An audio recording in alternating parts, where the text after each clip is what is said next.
జంతూనాం నరజన్మ దుర్లభం. 84 లక్షల జీవరాశుల్లో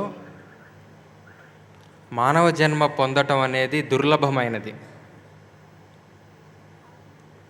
it is very rare phenomenon to be born as a human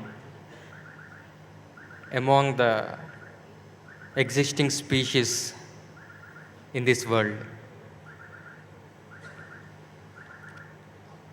I think English is also fine for the North Indians who have arrived here. Thank you, Parupatri ji.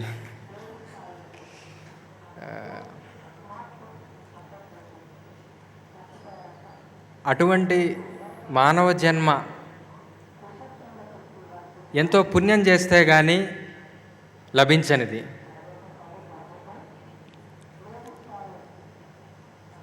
అందులోనూ భారతదేశంలో మనిషిగా పుట్టడం అనేది ఒక వరం లాంటిది.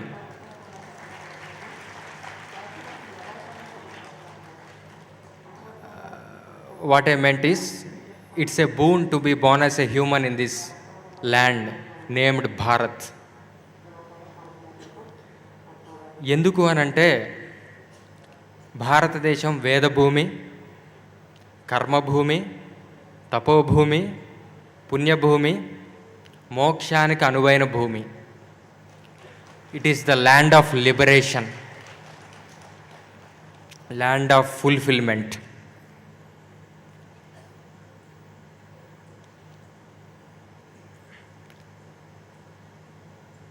ఇదే నేల మీద అనేక మంది ఋషులు, మహర్షులు, సాధువులు, సంతులు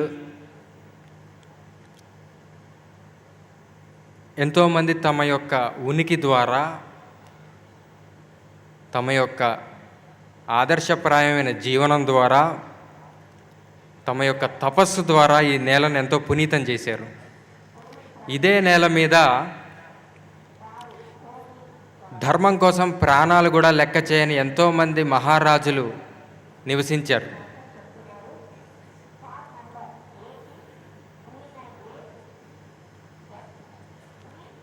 గురువులని, మాతాపితరులని, గోవులని దైవంగా కొలిచే భూమి భారతదేశం. అలానే శిష్యుల మీద వాత్సల్యం చూపించే గురువులు కూడా ఈ భారతదేశంలోనే దొరుకుతారు.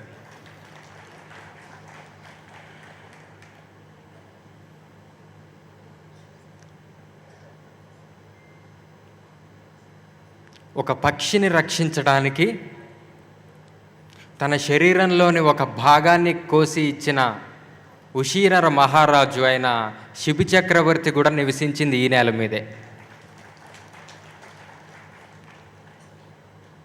తమ పూర్వీకులు ఒక మహర్షి శాపం చేత బూడిద కుప్పలుగా మిగిలిపోతే వాళ్ళకి సద్గతిని కలిగించడానికి, ఉత్తమ లోకాలు ప్రసాదించడానికి తన యొక్క తీవ్ర తపస్సుతో పరమేశ్వరుణ్ణి సైతం మెప్పించి దేవలోకాల్లో మందాకిని రూపంలో తిరుగుతున్న గంగని భూమి మీదకి తెప్పించిన భగీరథుడు నివసించింది కూడా ఈ నేల మీదే.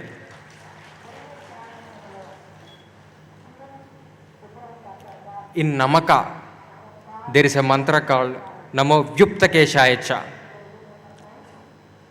It means a person with Tonson head, without hair.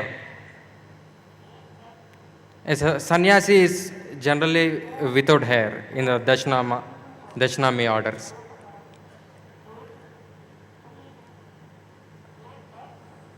Namaka deals with Lord Shiva, as we know. This Namo Vyuptakeshaya Cha, Shiva with a torsion head is none other than Adi Shankara. అంటే గుండుతో ముండనంతో తిరిగిన శివుడు ఆదిశంకరాచార్యుడిగా అవతరించి ఇక్కడ తిరిగిన నేల మనది.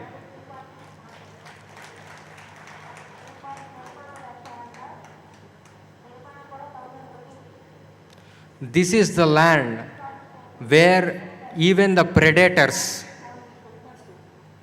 doesn't eat the prey, in some situations. It has happened one time. Once a frog was pregnant and it was suffering a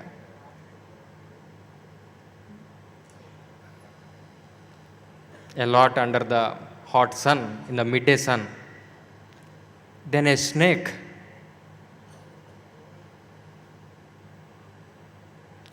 came near the frog, and with the help of its hood, it created a shadow upon that frog, not to get suffered from the heat of the sun. That is the greatness of this land. శృంగేరిలో జరిగింది. ఒక కప్ప కడుపుతో ఉన్నప్పుడు ఎగరలేక ఎండ వేడికి కదలలేకుండా ఉన్న పరిస్థితుల్లో ఒక పాము వచ్చి తన పడగ ద్వారా ఆ కప్పకి నీడను ప్రసాదించింది. అటువంటి నేల ఇది. కప్ప పాముకి ఆహారం అయినా సరే, అది నేల యొక్క గొప్పతనం. ఇన్నెందుకు? భగవంతుడే తన అవతారాలతో శ్రీరాముడిగా, శ్రీకృష్ణుడిగా, వామనుడిగా, నరసింహుడిగా తిరిగిన నేల మంది. దేవుడే దగ్గరగా నిలిచిన దేశం మంది.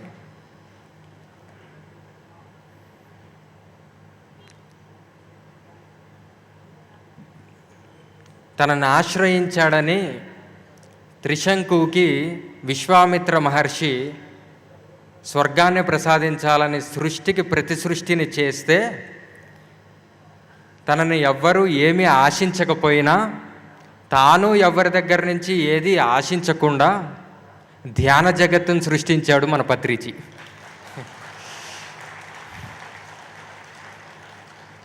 ఇది చాలా గొప్ప విషయం.